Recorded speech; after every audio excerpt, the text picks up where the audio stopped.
कानूनी अभिभावक हो, गैर सरकारी संगठन हो, राष्ट्रीय विधि सेवा प्राधिकरण, राज्य विधि जो डालसा, सालसा और नालसा जो स्टेट लेवल पे, नेशनल लेवल पे और जिला लेवल पे जो जिला विधिक सेवा प्राधिकरण है, ऐसे लोग भी आगे आकर के खुद ये बात यहाँ पे इस नाते कि खुद वो शिकायत दर्ज कर सकते हैं, ये ट्रैफिकिंग के शिकार हैं, ये इस तरह से संदेहास्पद है या कोई सोशल एक्टिविस्ट हो। इसमें ये भी है कि कोई लेबर डिपार्टमेंट का लेबर अफ़सर हो, रेलवे पुलिस हो, जीआरपी हो, कोई भी व्यक्ति जिसे घटना का ज्ञान हो, दुर्व्यवहार के शिकार की सुरक्षा समेत कोई भी पीड़ित व्यक्ति ये ये शिकायत दर्ज कर सकता है। जिस तरह से हम इसका उदाहरण इस नाते यहाँ पे दे रहे हैं कि पहले जब रोड एक्सीडेंट होते थे, तो पता चलता था कि रोड एक्सीडेंट में अगर कोई हम मदद करने चलते थे, तो पहले ही पुलिस उसको 10 बार उसी से पूछती, बीच में बंद हो गया था।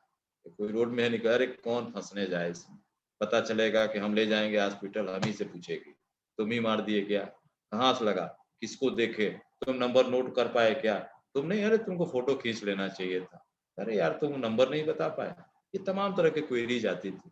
बाद में बीच में हम सभी ने देखा होगा कि इसका बहुत ही प्रचार किया गया, कि नहीं, कोई भी व्यक्ति अगर रोड पे ऐसे एक्सीडेंट होता है, तो उससे कोई पूछताछ नहीं होगी अगर वो हॉस्पिटल ले जाता है, कोई इसको पूछताछ पुलिस नहीं करेगी।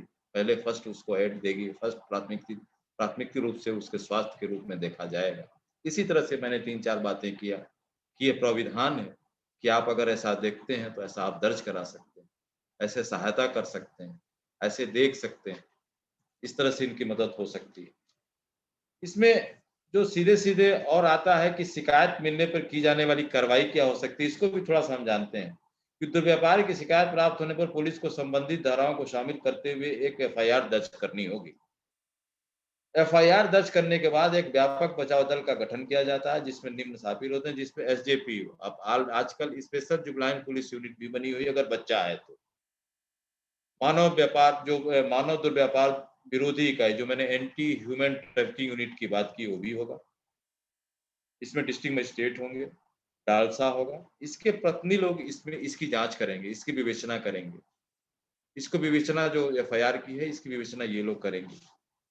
इसमें इस नाते इसकी चर्चा मैं कर रहा हूँ कि इसके प्राविधान दिए गए हैं, क्योंकि हम अगर सुनते हैं कि नहीं वो मानव तस्करी का शिकार है, तो अब तो नोटिफाइड थाना इस नाते बना दिया गया, उसकी जल्दी से जल्दी विवेचना किया जाए कि ये घृणित व्यवसाय आगे न बढ़ सके।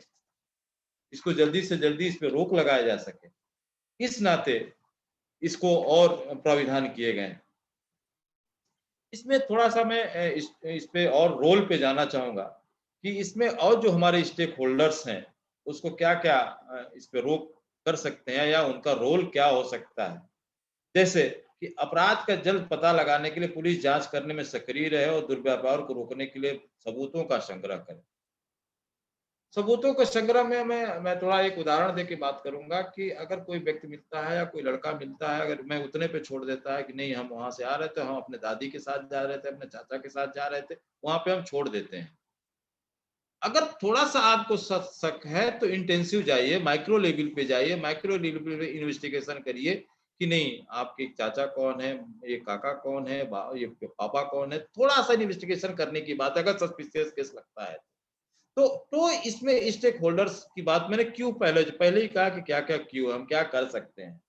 आम जनता को पुलिस की आँख और कान बनने के लिए सामुदायिक कम्युनिटी पुलिसिंग की बात हमारा डिपार्टमेंट भी करता है, हम लोग भी करते हैं, समाज भी करता है कि जब तक सब मिल कर के इस काम को नहीं करेंगे तब तक हम आगे नहीं बढ़ सकते।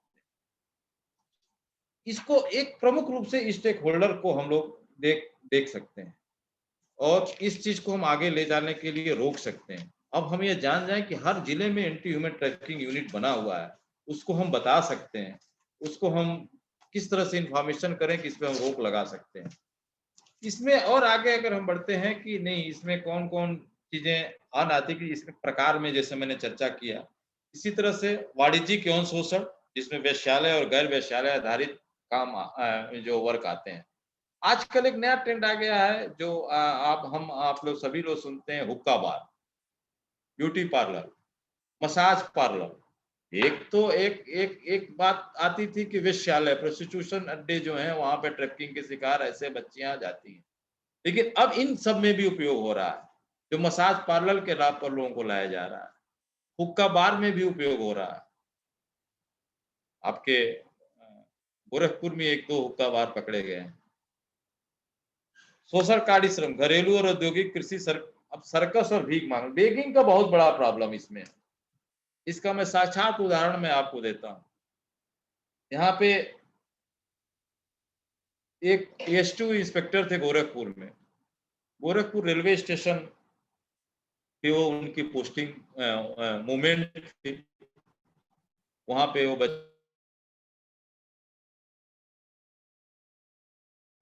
जो भीख मंगवाने का भी कॉन्ट्रैक्ट चलता है। आप जानते होंगे इस बात। बहुत सारे ऐसे ठेकेदार हैं, उन बच्चों से भीख मंगवाते हैं और उस बच्चों को कुछ खाने-पीने का देते हैं और वो सारे पैसे इकट्ठे करते हैं। ये चल रहा है, हम लोग के बीच में है, स्टेशनों पे।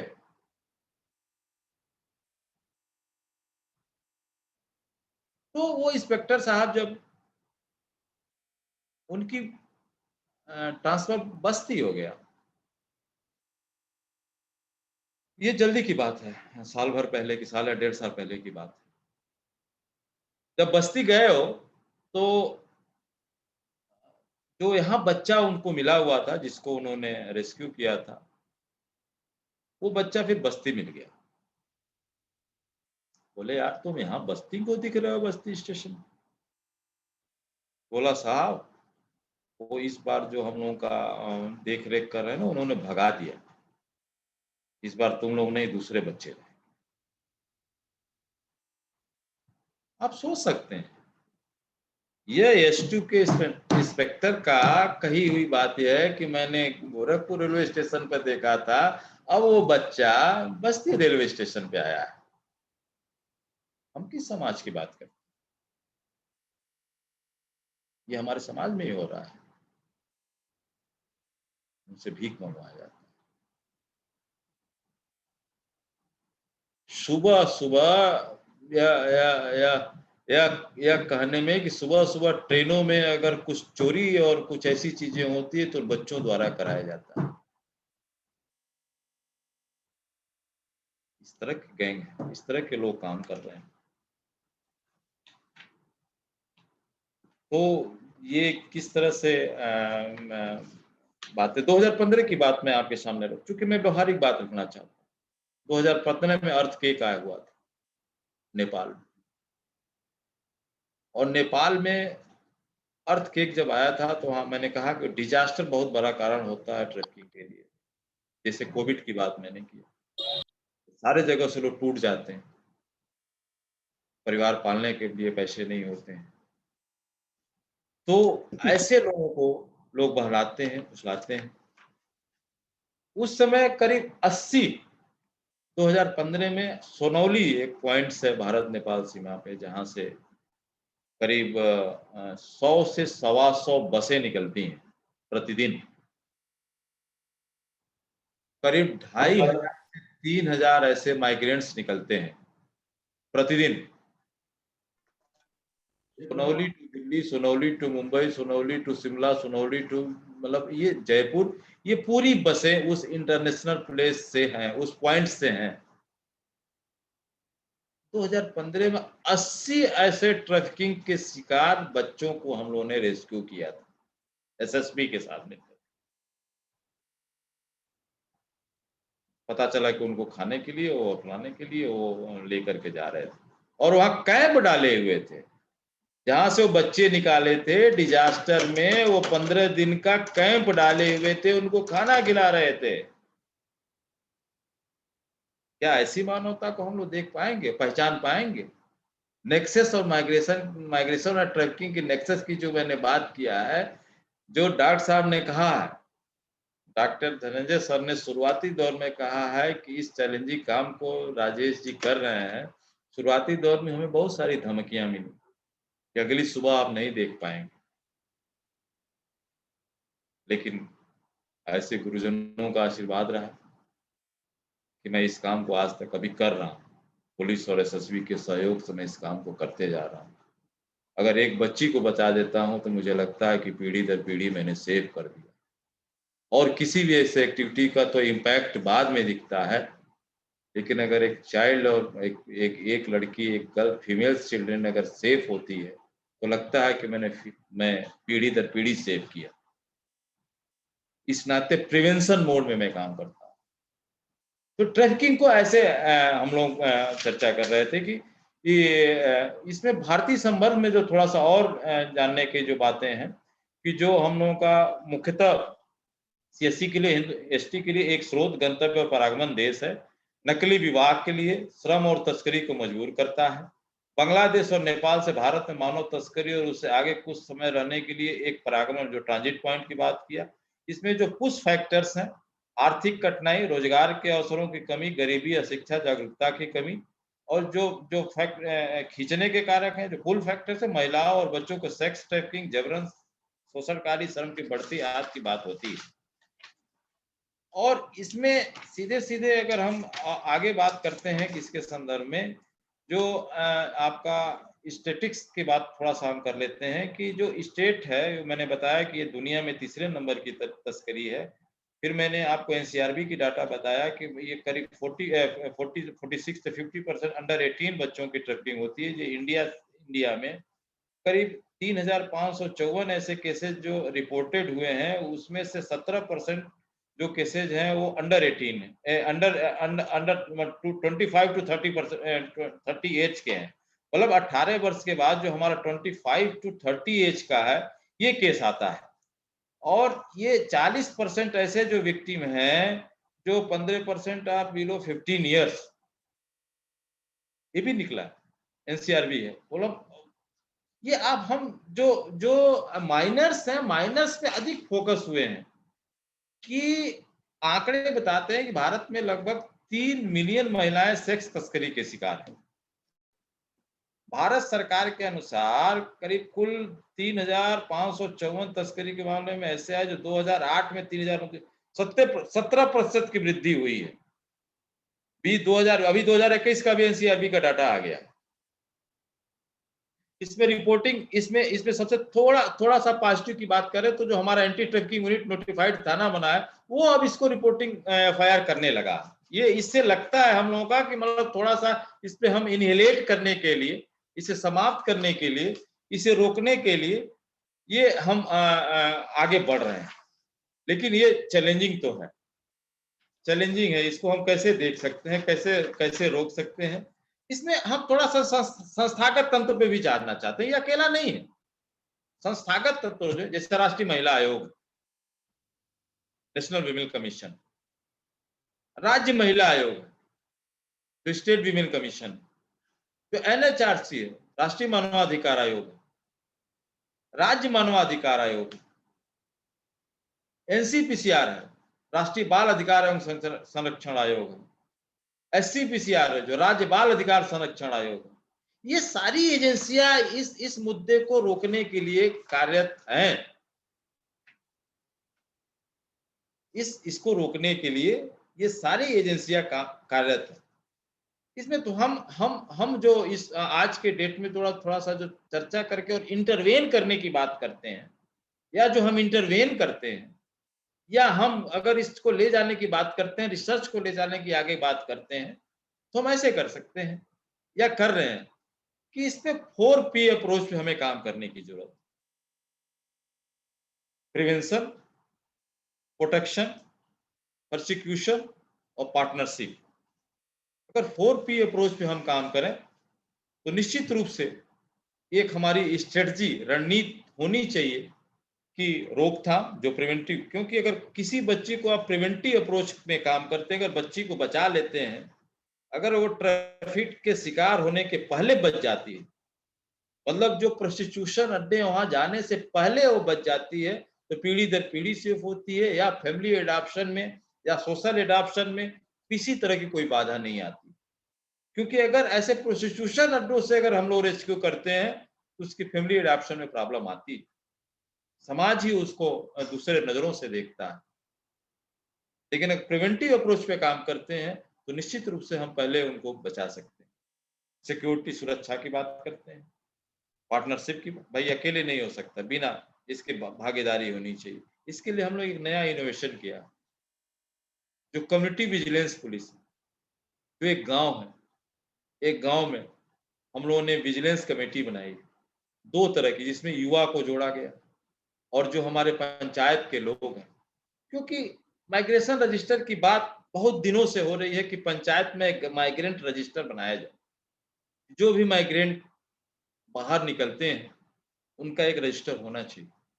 एक इनोवेशन की बात, कि वो कहाँ जा रहे हैं? क्या वाक़ई वो वर्क वीज़ा पे गए हैं? क्या वो टूरिस्ट वीज़ा पे गए हैं? क्या उनके लेबर एक्ट में रजिस्ट्रेशन है? क्या उनके इंश्योरेंस हैं?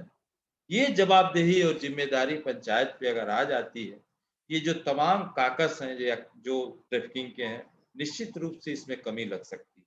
क्योंकि पहले ही अगर कोई इंसिडेंट हो जाता है, कभी-कभी होता है कि किसी ऐसे जगह पे, किसी ऐसे फैक्ट्री में किसी का कोई एक्सीडेंट हो गया। अगर वो पहले से लेबर एक्ट और श्रम विभाग में वो रजिस्ट्रेशन है, उससे बहुत सारे लाभ मिलते हैं। तो इसी नाते इसे पंचायत इनोवेशन की बात में मैं कहा कि पंचायत पे कोरिलेशन करने की बात होनी चाहिए। अब प्रिवेंशन में और क्या-क्या होना चाहिए? जैसे हम अवेयरनेस जनरेशन एंड एजुकेशन की बात करें, कम्युनिटी विजिलेंस की बात करें, रिसर्च एक्टिविटीज़ की बात करें, सोशल एंड इकोनॉमिक इंटरवेंशन की बात करें, स्किल ट्रेनिंग प्रोग्राम्स चलाएँ, कम्युनिटी इनरिच प्रोग्राम चलाएँ। ये अगर ऐसे कॉम्प्रिहेंसिव लेके चलें हम इनके रोकने और एनिहिलेट की बात, तब हम कर सकते हैं। जैसे कोई सामुदायिक संवर्धन की बात करते हैं, आजकल जो स्किल डेवलपमेंट की बहुत सारी योजनाएँ हैं, ऐसे विक्टिम को जस्टिफिकेशन करें। उसमें अभी कोविड काल में हम लोगों ने किया कि ऐसे जो हमारे फीमेल बहनें थीं, इनके पर पहले कौन विडोज़ फैमिली है, कौन सिंगल्स फैमिली है, जहाँ पे ऐसे लड़कियाँ हैं, जहाँ पे ऐसे बच्चे हैं, जो विक्टिम हो सकते हैं। इसके बहाने अगर कोई उसको शोषण का शिकार कर सकता है, उनके आइडेंटिफिकेशन करने के बाद, उन लोगों तक हम लोगों ने कुछ मदद, मैं ये नहीं कहूँगा, कुछ मदद करने का प्रयास किया था, जो कर पाए थे कि उन लोगों को हम लोग किसी भी ऐसे चीज़ में फँसने से बचाया जा सकता है। अब हम बात करते हैं कि जो रोकथाम का मॉडल है, कि निर्णायक और सशक्तिकरण के लिए महिलाओं और किशोर लड़कियों के लिए आर्थिक अधिकारी पर जागरूकता और सृजन करना, उनको लीगल लिटरेसी की बात करना, जो किशोरों के प्रति ध्यान को लालच के लिए खतरों के मामले में संभावित शिकार होते हैं, जिसकी मैंने चर्चा किया, उनके बीच चुनाव के दौरान लालच में फंसने के परिणाम होते हैं। देश के सुदूर कोनों में रहने वाले वंचित वर्गों को सशक्तिकरण, उनके आर्थिक शुद्धिकरण और तस्करी के लिए उनके खतरों को कम करने के लिए विभिन्न कल्याणकारी विकास और गरीबी विरोधी योजनाओं का विस्तार करना। Coordinated approach between the judiciary and police, government institution and non-government organization, civil society, and regard the prevention and the ये कॉमरेड स्टडी, ये कोऑर्डिनेशन अप्रोच जो हमने कहा कि इंटीग्रेटेड डेवलपमेंट के लिए अगर हम एक कोऑर्डिनेशन अप्रोच में काम करते हैं, तो हम इस पे सफल हो सकते हैं। Mass scale information campaign on the issue of the trafficking for the general public through IC and joint messaging of the NGO and police. अगर पुलिस और एनजीओ ज्वाइंट रूप से मैसेज देता है, तो हम लोग इस पे प्रिवेंटिव अप्रोच लेकर के काम कर सकते हैं। इस पे थोड़ा-सा और अगर हम अंदर तक जाते हैं कि sensitization and training program for the judiciary officer, law enforcement personnel on the issue of trafficking as well the gender and human rights. Mass scale information campaign on the issue of the trafficking for the general public including airlines, hotels, travel agency, beer bars, hookah bars, dance party and holiday resorts में जो लोग जाते हैं, वहां पे भी हम लोगों को अवेयरनेस करने की बातें हैं। उन्हें प्रिवेंटिव रूप से अप्रोच किया जाना चाहिए कि ऐसे लोग, हम लोग बॉर्डर्स पे जो रिक्शे वाले, रिक्शा पुलर्स हैं, जो जो आपके ऐसे केंद्र हैं जो ट्रांसपोर्ट एजेंसी, ट्रांसपोर्ट यूनियन की बैठक करते हैं, कभी कभी ऐसा होता है कि ऐसे संदेहास्पद लोग होते हैं और एक बस या ऑटो से निकलते हैं, तो अगर ट्रांसपोर्ट एजेंसी वाला या ट्रांसपोर्ट ड्राइवर अगर वो अवेयर है कि ऐसे लोगों की ट्रैफिकिंग हो सकती है, तो उसको रोकने में वो किसी को, पुलिस को 112 पे इन्फॉर्मेशन दे सकता है, एसएसबी को 1903 पे इन्फॉर्मेशन दे सकता है। हम लोग जहाँ पे रहते हैं वहाँ अपना नंबर डिस्ट्रीब्यूट करते हैं कि आप हमें इन्फॉर्मेशन दे सकते हैं। तो हम प्रिवेंटिव अप्रोच को लेकर के बात करें। Role of media important in the information and educating the public through newspaper, community radio and other model of the communication. इसके लिए जागरूक करने की आवश्यकता है कि ये क्या है, कैसे हम इसको रोक सकते हैं, किस तरह से ये हस्तक्षेप हमारे सिविल सोसाइटीज में ये ह्यूमन ट्रैफिकिंग ने बना लिया है, इसके लिए हमें क्या करने की जरूरत है। ग्रास रूट लेवल की जो सीबीजी मैंने बात किया, कम्युनिटी विजिलेंस ग्रुप और the awareness among the community and check and the suspected cases है, जो सस्पिशियस केसेज हैं उसे देखने की जरूरत है। Awareness at the school and college through information and preventive message. मैं इसमें एक थोड़ा सा एक मॉडल और बताना चाहूंगा, क्योंकि यहाँ पे यूनिवर्सिटीज के लोग हैं और निश्चित रूप से रिसर्च स्कॉलर्स भी हैं, महाविद्यालय के लोग भी हैं। ये अपने यहाँ अगर इस पे anti human trafficking club, AST club बनाने की धारणा अगर रखते हैं कि अपने यहाँ अपने ग्रुप में जो स्टूडेंट्स हैं वो एएसटी क्लब बनाएं, जिसमें भी जो भी अच्छे, निश्चित रूप से हमारे गुरुजन लोग एक आइडेंटिफिकेशन कर लेते हैं कि कौन थोड़ा सोशल बच्चा है, कौन थोड़ा इसको लेके चल के करने वाली बात है, कौन रिसर्च स्कॉलर है जो इसको देख सकता है। तो जितने ये यूनिवर्सिटीज हैं, जितने ये डिग्री कॉलेज हैं, अगर ये एसटी क्लब बना दिया जाए तो बहुत बड़ा एक रोल हो सकता है इसको प्रिवेंटिव अप्रोच से ले चलने के लिए। हम लोग कभी अगर धनंजय सर कहेंगे तो सीएसटी क्लब के लिए भी हम लोगों के पास मॉड्यूल शेड्यूल है, कि किस तरह से उनको भी हम लोग एक ओरिएंटेशन दे सकते हैं। तो सीएसटी क्लब का रोल क्या होगा कि आप जहाँ भी हो, चाहे पूरे देश में हो, साउथ में हो, नॉर्थ में हो, वेस्ट में हो, ईस्ट में हो, वो हर जगह कुछ जगहों पे एक मॉडल के रूप में एसटी क्लब संचालित है, जो ये चल रहा है, 1-2 यूनिवर्सिटी में संचालित किया गया है। वो क्लब बना करके इस पे प्रिवेंटिव अप्रोच पे काम कर सके, अवेयरनेस दे सके। एक तो ये यूनिवर्सिटी और डिग्री कॉलेज का मॉडल है एसटी क्लब। बॉर्डर एरिया में महाराजगंज में करीब ऐसे 25 ऐसे विद्यालय हैं। हम चूंकि आप एजुकेशनिस्ट हैं तो आप जोड़ सकते हैं, जरूर किसी न किसी ऐसे विद्यालय, इंटर कॉलेज जो 9th से ऊपर है, 9th से ऊपर जो बच्चे बच्चियां हैं, उनको चाहे प्रेयर के समय आधे घंटे का लेक्चर या किसी ऐसे पीरियड को निकालते हुए अगर 1 घंटे का लेक्चर उन स्कूलों में हम दें कि ये चीजें, ये ह्यूमन ट्रैफिकिंग है, ये मानव व्यापार ऐसे होता है, इसके कारक ये हैं, इसके इससे ये दुष्प्रभाव है, इसको हम ऐसे रोक सकते हैं, ऐसे आप बच सकते हैं। तो उस स्कूलिंग प्रोग्राम को भी हम इसमें बहुत बड़ा रोल हो सकता है कि जो ऐसे स्कूल्स को जोड़ करके, ऐसे डिग्री कॉलेज को जोड़ करके, ऐसे यूनिवर्सिटी को जोड़ करके हम ले चलने में इसमें मदद कर सकते हैं।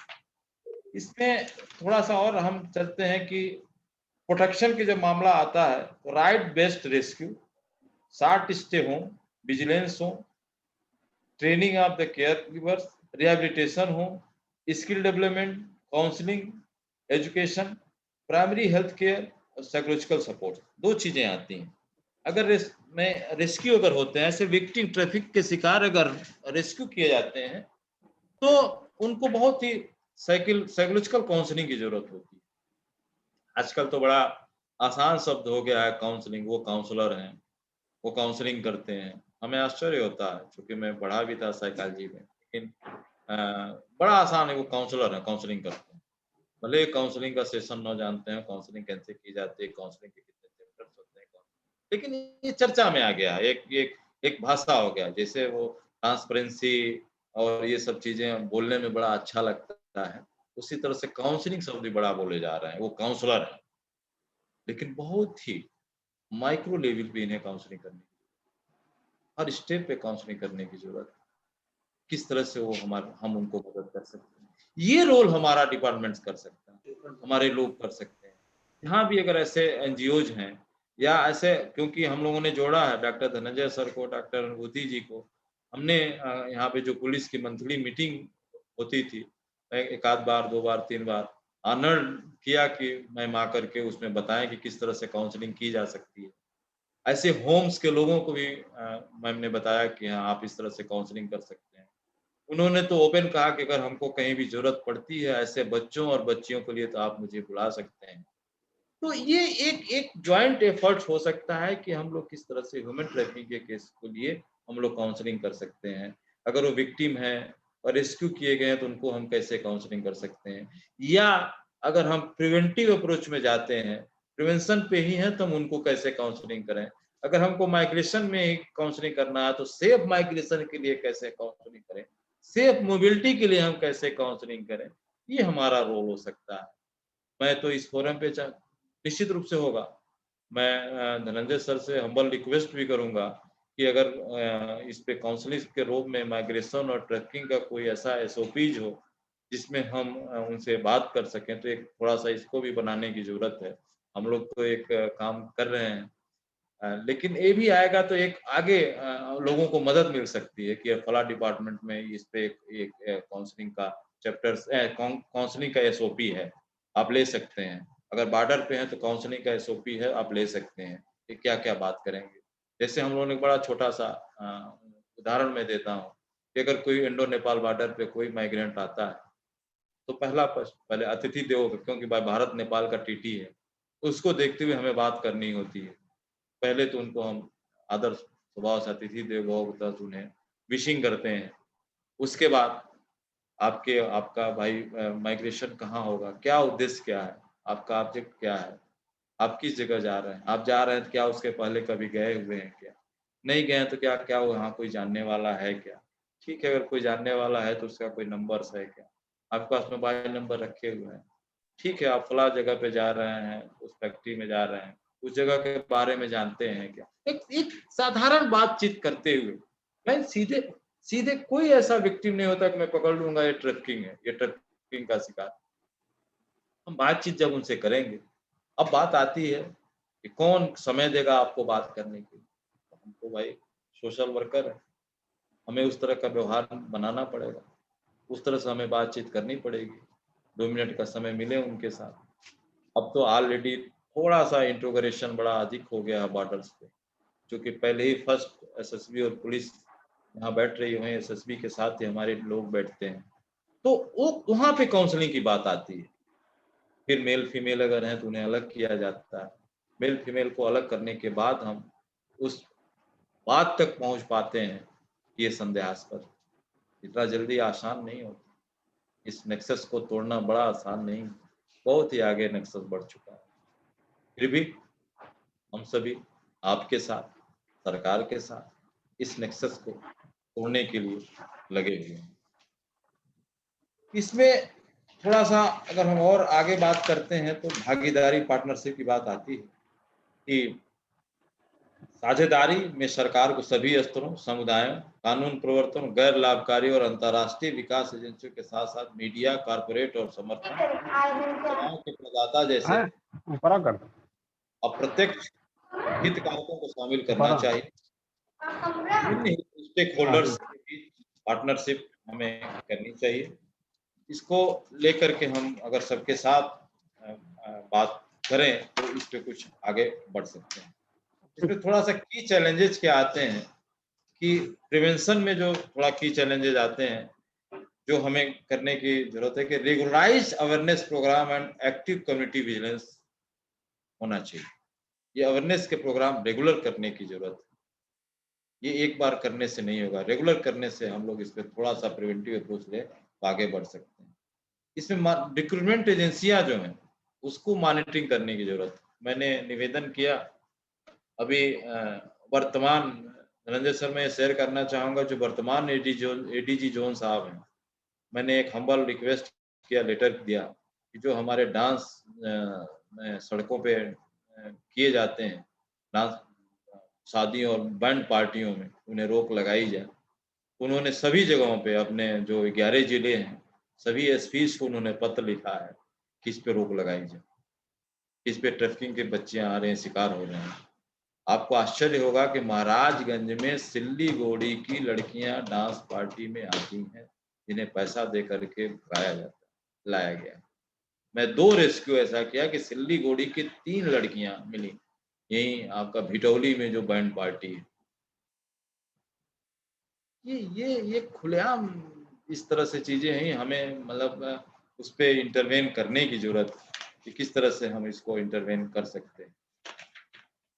इसमें जो बात मैं कह रहा हूँ कि चैलेंजेस की बात जो आती है, जिसका मैं विशेष रूप से चर्चा किया कि बहुत ही नेक्सस नेक्सस है बिटवीन माइग्रेशन और ट्रैफिकिंग के बीच में, कैसे इसको देखा जाए, किस तरह से इसको आगे हम लोग और आगे बढ़ाएं। लेकिन एक खुशी की बात मैंने कहा कि ट्रैफिकिंग बिल जो आ रहा है, ट्रैफिकिंग बिल से हमें फायदा होगा, लेकिन ये निश्चित रूप से जो संगठित अपराध है, संगठित अपराध में हम लोग किस तरह से अगर किसी ऐसे प्रशिक्षु और ऐसे ट्रैफिकर को अगर मिलता है, तो उसको हमको तह तक जाने की ज़रूरत है, जिसमें उनको हम उस रैकेट तक पहुँच सकें। उस रैकेट तक पहुँचना बहुत ज़रूरी हम लोगों को है। अगर हम रैकेट तक नहीं पहुँचेंगे, तो इस तरह से ये काम ये लोग करते रह जाएँगे। यहाँ पे थोड़ा-सा एक और डाटा है जो आपको थोड़ा-सा वो करेगा। 2019 की एक रिपोर्ट है, जो 6,616 मामले ऐसे हैं जो ट्रैफिक के शिकार हैं, 6000। ये भी एनसीआरबी का डाटा है।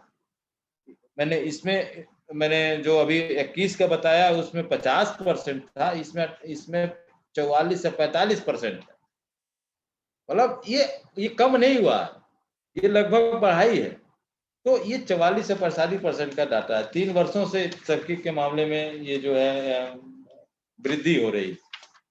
और एनएचआरसी का मैंने बताया वो एक तो आश्चर्य करने वाली डाटा थे और सबको उन्होंने बल्कि लिखा भी है। सभी स्टेट के चीफ सेक्रेटरी को लिखा है, इस पे काम करिए, इसको देखिए किस तरह से इस पे कोविड के दौरान ये कॉल आए हैं, कहीं न कहीं से इस पे हम लोगों को एनिहिलेट करने के लिए, कम करने के लिए, सबको इंटीग्रेटेड अप्रोच से काम करने के लिए ज़रूरत है। इसमें मैंने ये भी बताया कि हर जगह पे, हर देश पूरे देश में इस पे जागरूक हुई है सरकार। उत्तर प्रदेश के 75 जिले में एंटी ह्यूमन ट्रैफिकिंग यूनिट काम कर रही है। इसको हमको अवेयर करने की बात है। हमको लोगों को बताने की ज़रूरत है कि इसमें एंटी ह्यूमन ट्रैफिकिंग यूनिट काम कर रही है। इसको देखिए, इसको जानिए, इसको उनको फैलाओ। जैसे 3-4 चीज़ मैंने कहा कि railway station, bus station, hotel, transport जो एजेंसीज़ हैं, उन जगह तक पहुँचने की ज़रूरत है, जिससे हम लोग कम कर सकते हैं। इसमें थोड़ा-सा और मैं अगर न्यू तरीका जो जो लोग बनाए हैं, आजकल कुछ ऐसे केसेज़ आए हैं हम लोगों के साथ, जिसको मैं शेयर करूँगा कि तस्करों द्वारा नए तरीके का जो संचालन, कंप्यूटर इंग्लिश स्पीकिंग कोर्स में एडमिशन का लालच देकर के। निश्चित रूप से आप हर जगह कंप्यूटर से उनकी टेस्टिंग नहीं कर सकते कि वाक़ई उनको कंप्यूटर आ रहा है कि नहीं आ रहा है। इंग्लिश स्पीकिंग की बात तो मान लीजिए थोड़ा बहुत पूछ सकते हैं कि हाँ, आप स्पीकिंग उनकी जाँच सकते हैं।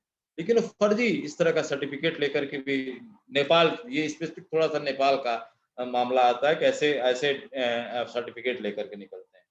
बड़े शहरों में रोज़गार से जोड़ने के झांसा देकर, बात बच्चों को हॉस्टल या कॉलेज में दाखिले के नाम पर, संकट और कोविड-19 के दौरान शिक्षा की मुख्य धारा से अलग होने वाले बच्चे एवं बेरोज़गार हुए युवा का लाभ उठाकर उन्हें नौकरी, रोज़गार इत्यादि के लिए बहला-फुसला करके ले जाना। ऑनलाइन रोज़गार से जोड़ने का झांसा, ये ऑनलाइन मामला आजकल बहुत बढ़ गया है। उससे भी आप ट्रैफिकिंग के शिकार हो रहे हैं। जो ऑनलाइन से चैटिंग से, व्हाट्सएप चैटिंग, मैसेंजर तमाम तरह के जो अप्रोच है, उस चैट के माध्यम से उन लोग अपने कब्ज़े में ले रहे हैं। थोड़ा-सा जो हमारे लिए बात आती है कि और क्या-क्या होना चाहिए। इसमें मैंने पहले भी कहा कि बस स्टेशनों, रेलवे स्टेशनों, छोटे होटलों, शराब और बीयर की दुकानों, छोटी दुकानों, चीर बीनने वालों, अपंजीकृत प्लेसमेंट एजेंसियों पर नियमित नज़र रखने की ज़रूरत है। भारत-नेपाल सीमा पर क्रॉस बॉर्डर पर प्रवासन माइग्रेशन करते समय निगरानी रखने की ज़रूरत है।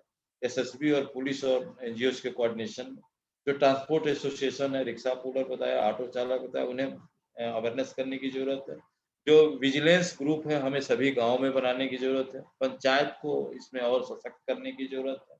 रेस्क्यू टीम को समय-समय पर पुलिस थानों और इस पे अवेयरनेस करने की ज़रूरत है। बाल श्रम, चाइल्ड लेबर की बात जो आती है, सबसे अधिक जो चाइल्ड लेबर की बात है, लेबर डिपार्टमेंट को इसको लिख करके हम लोग जो जिस जिस जवाबदेही में है, मैं ये शब्द हमेशा यूज़ करता हूँ कि हमारे यूनिवर्सिटी के प्रोफ़ेसर वहाँ वहाँ तो नहीं जाएँगे, लेकिन वो लिख सकते हैं, किसी को मैसेज दे सकते हैं, किसी को रिकमेंडेशन कर सकते हैं। ये चीज़ें किया जा सकता है कि किस तरह से चाइल्ड लेबर्स को रोका जा सकता है। तो उन्हें थोड़ा और अवेयर करने की ज़रूरत है। उस ऐसे पॉइंट्स को जो अवैध कार्य के स्रोत हैं, उसे पहचान करने की ज़रूरत है। ऐसे लोगों को भी पहचान करने की ज़रूरत है जो उनका अवैध व्यापार करने में उनका लगाव रहा हो या ऐसे सूची बनाने की ज़रूरत है। फिर मैंने बताया जो सबसे अच्छा स्कूल वाला प्रिवेंटिव अप्रोच बहुत अच्छा होगा। University, degree college, inter college, high school में 9th से ऊपर ऐसे बच्चों को जागरूक करने की ज़रूरत है। ऐसे यूनिवर्सिटी और डिग्री कॉलेज में ईएसटी क्लब बनाने की जो ज़रूरत है। इसमें थोड़ा-सा वॉल राइटिंग वगैरह और फ्लैग्स या होर्डिंग की आवश्यकता है, जो जैसे सभी थानों में या जैसे तहसील दिवस है या जिला दिवस में जो मनाया जाता है, इसमें अवेयरनेस की बात की जा सकती है कि क्या-क्या हो सकता है, कैसे बचा जा सकता है। इसमें हम ये भी कह सकते हैं कि जागरूकता, शोधन और शिक्षा, सामुदायिक सतर्कता, अनुसंधान और गतिविधियाँ करने की ज़रूरत है। स्किल डेवलपमेंट्स में कोलैब करने की ज़रूरत है। इसमें मैंने जुडिशरी को भी बात किया कि जुडिशरी को भी इसमें इल्ज़ाम अधिक करने की ज़रूरत है कि इसको अगर कोई ऐसे केस आते हैं तो उसको बड़े ही प्रीलिमिनरी लेवल पर दे करके उसे समाधान करने की ज़रूरत है, थोड़ा प्रायोरिटी देने की ज़रूरत है। और इसमें न्यायिक अधिकारियों के लिए संवेदनशीलता और प्रशिक्षण कार्यक्रम, तस्करी के मुद्दे पर कानून प्रवर्तन कर्मियों के साथ-साथ लिंग और मानवाधिकार, आम जनता के लिए एयरलाइंस, होटल, ट्रैवल्स एजेंसी ऐसे लोगों पर समाचार पत्र, ऑडियो और संचार के तरीकों से देखने की ज़रूरत है। और इसमें थोड़ा-सा और जो मामला आ रहा है कि एक देश के सुदूर कोनों में रहने वाले वंचित वर्गों को सशक्त, जो बार-बार ऐसे फैमिलीज़ हैं, जिनके यहाँ लोग बाहर रहते हैं, उससे चाहे विभिन्न सरकारी योजनाओं से कैसे इंटीग्रेटेड उनको और मजबूत किया जाए, इसे करने की ज़रूरत है। ये मूल थोड़ा-सा जो मैंने ह्यूमन ट्रैफिकिंग के बारे में चर्चा किया। और मुझे लगता है कि इस थोड़े से समय में जो है एक एक एक कॉन्सेप्ट निश्चित रूप से आप जानते हुए होंगे, लेकिन आपके बीच इसको एक रखने का प्रयास किया। और इसमें इसी शब्द के साथ कि हम जिस स्तर पे हैं, जिस जवाबदेही पे हैं, हम अगर एजुकेशनिस्ट हैं, हम यूनिवर्सिटी के लोग हैं, हम रिसर्च के लोग हैं, डिग्री कॉलेज के लोग हैं, हम क्या दायित्व अपना निभा सकते हैं? तो निश्चित रूप से इस ऐसे कुत्सित व्यवसाय, ऐसे ऑर्गेनाइज्ड क्राइम को रोकने में हम सहायक हो सकते हैं। धन्यवाद।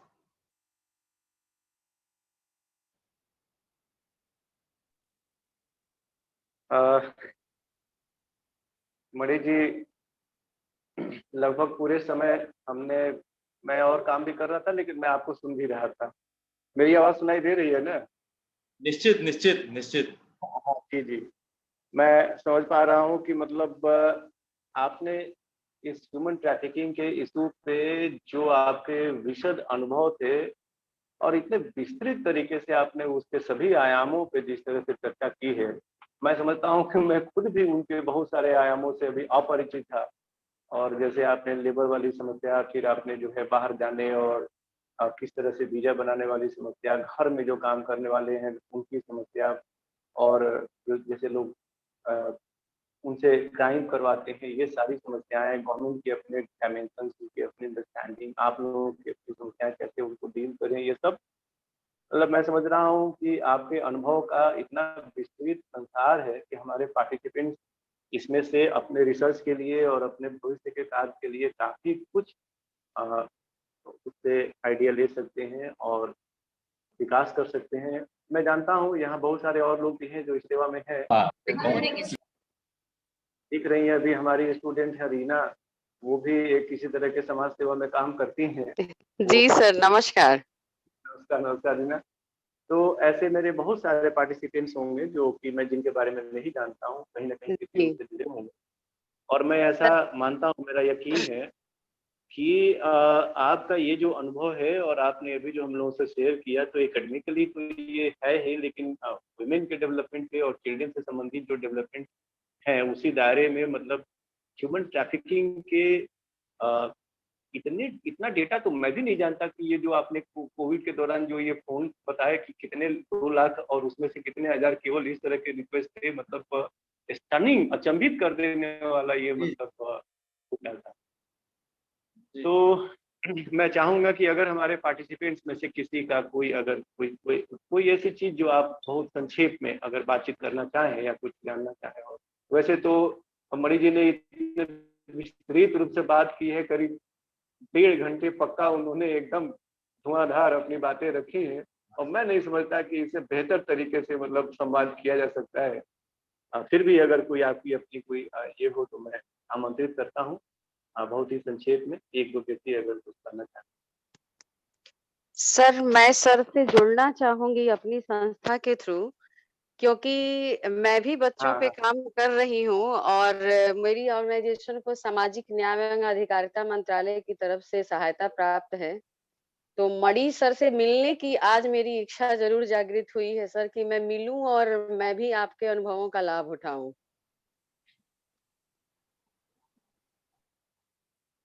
निश्चित रूप से मैं ज़रूर, ज़रूर मीना। निश्चित रूप से डॉक्टर साहब, आप जब भी आप चाहती हो तो मैं तो तैयार हूँ, इस समाज के लिए हूँ, अगर मैं कहीं भी काम आ सकता हूँ तो मैं तो तैयार बिल्कुल सर, बिल्कुल। Thank you sir. Thank you.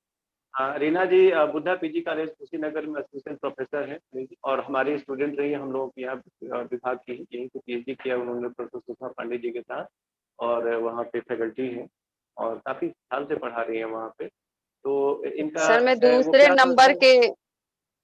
दूसरे नंबर के ट्रैफिकिंग की जो चर्चा किया आपने ड्रग अब्यूज, तो जी, सर जी। हम लोग प्रिवेंशन, ट्रीटमेंट और इंटरवेंशन तीनों पार्ट पे हम लोग काम कर रहे हैं। तो जो सर वेरी बच्चों वाला काम है उसमें सर हम लोग हर 3 महीने पे 200 बच्चों को टारगेट करते हैं और 3 महीने तक उन बच्चों पे हम लोग काम करते हैं ताकि वो गलत राह पे न जाएं। तो सर कम से कम 1 साल में मैंने 1,500 बच्चों को टारगेट किया है सर। गुड, तो वेरी गुड। जी, जी, जी। बढ़िया रीना। तो डॉक्टर साहब मैं समझता हूँ कि अ, इतने व्यवस्थित तरीके से और इतने विस्तृत रूप से आपने इसके सभी आयामों पे जिस तरह से बात की है, हमारा मन कर रहा है कि बहुत दिन हो गए आपके साथ चाय पिए हुए, मैं आपके सेंटर पे आऊँ, विजिट करूँ और एक चाय साथ हो। बहुत दिन हो गए कोरोना में, ये मेरा कोरोना ने तो सौभाग्य होगा, ये मेरा सौभाग्य होगा कि आगे, नहीं तो अब इतना इतना नहीं, मैं खुद आता हूँ मैं आता हूँ, मैं जानता हूँ कि आपकी व्यस्तताएं क्या है, फिर भी मैं जब आता भी हूँ। जब भी अगर आप विश्वविद्यालय की तरफ आए तो एक बार जरूर हम लोग उसको सूचित करें और हम लोग काफी गौरवान्वित महसूस करेंगे। और उधर अगर मैं आता हूँ तो मैं आपको सूचित करके जरूर बैठता हूँ। निश्चित, बहुत दिन हो भी गए। हाँ, तो सर बहुत दिन जी सर। तो अपने विभाग की ओर से और एचआरडीसी सेंटर जो हमारा है, ह्यूमन रिसोर्स डेवलपमेंट सेंटर जो दीनदयाल उपाध्याय गोरखपुर विश्वविद्यालय की ओर से, अपनी ओर से सर मैं आपका बहुत बहुत आभार व्यक्त करता हूँ आपके अपनी एक्सपर्टी के लिए, जो आपका फर्स्ट हैंड एक्सपीरियंस है जिसको आपने हम लोगों से शेयर किया। सर बहुत बहुत धन्यवाद आपका, बहुत आभार। और आभार सर। मैं अपने पार्टिसिपेंट से ये उम्मीद करता हूँ कि कल हम लोग फिर टाइम से, कल हमारा जो टाइम है वो 10:30 ही होगा, क्योंकि आज हमारे विभाग में ही कार्यक्रम लग गया था। और आप बिलीव नहीं करेंगे, एक समय में हमारे विभाग में 3 विश्वविद्यालयों के कुलपति मौजूद थे, तो एक आधे घंटे में कुल करना था और कल से आज भी उसको करना था, तो बहुत ज्यादा जो है हम लोग अस्त व्यस्त हो गए। फिर भी कार्यक्रम ठीक चला। तो सभी प्रतिभागियों के प्रति आभार, आज के लिए धन्यवाद और कल की उम्मीद में कि आप समय से जुड़ेंगे। सबको एक बार नमस्कार, बहुत बहुत धन्यवाद, बहुत बहुत आभार। हम लोग अब यहाँ से आभार, भी धन्यवाद सभी।